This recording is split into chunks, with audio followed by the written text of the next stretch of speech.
Guys, ano masasabi nyo? Tapos na po ang outreach! Yay!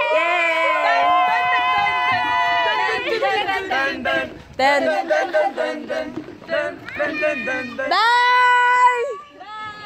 Okay. Ano una nangyari? Late kami. Pang 4:30 na call time, naging alas 6. Dahil po kay... Kanino? Tetet. Ulo! Oy, gising na ako ng 3:30 no ka. Mga sisi ang wala. Lalo na si Tetet kaya yun. Sisi ah. Tapos, Kayeda, after part. O tapos, anong, Late kami. Late kami. Ang alas 10 namin program, naging alas 11. Late kami. Pero, ano yun? Masaya. Oo, masaya naman. Anong pinakamagandang nangyari sa'yo? Ano, Tetet? Tetet. Yung kumanta sila. Ako din. Ikaw, Bebang. Ayun. Ay hindi, dun pa lang sa bigayan ng bigas na iyak na ako, promise. Naiyak ako. Naiyak ako.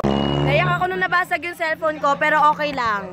Ikaw, anong pinakamagandang nangyari sa inyo? Uy, pinakamagandang nangyari sa'yo, Jet? Ako nung nakilala nila yung pangalan ko. Talaga ba? Ikaw, Ivy, pinakamagandang nangyari sa'yo? Nangyari sa akin yung hindi ako pumasok para sa pangyayaring to. Saka galing ako ng wala akong tulog. Galing ako ng sayaw. Tapos Kaya pala ginising namin siya kanina. Charot. gising nila ako, di ko alam. Tapos Pinakamagandang nangyari sa'yo, Jam? Yung maganda ako today. Hindi ko rin alam, basta best day ever. Ikaw, sa'yo, Derek?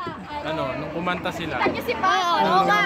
yun yung kumanta. Naiyak ako sa message. Kayeda? Ako din Nung, yung kumanta. nung nagbabay sila ng babay ate Yeda? Tapos parang tawag dito na na-realize ko. May na-realize. Na? Hindi, maswerte tayo.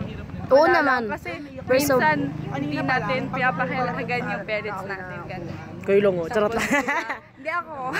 Minsan, inaaway. O mami, may sinasabi si Tapos Yeda. na-imagine ko na sila parang wala silang parents na kasama. Yun talaga. Parang gusto ko maiwan doon, ganun. Ay, babay natin si Yeda. Gusto niyo maiwan. Charot. Ako naisip ko yung mga chocolates na ibibigay ko sa kamag-anak ko. Nakakain naman silang chocolate. So, mas maganda na bigay na lang yun sa kanila. So, ayun lang guys. Thank you. This is our outreach for 2016. Sana next year, magkaroon ulit kami ng outreach. Pero wala na ako. Unfortunately, wala na ako. Pero, I promise, this will be the proof. Magdodonate ako ng $100 para sa kanila. Yes. Siyempre pag-iipunan ko yun. $10 sana. Dalawang araw lang. Ay, wawa. Ayun lang, magbibigay ako ng $100 para sa next year naming outreach. Wala man ako, pero at least nakapagbigay ako. Yun lang, sige na. Bye!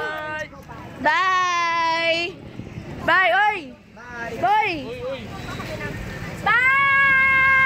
Bye! Bye! Picture tayo! Bye!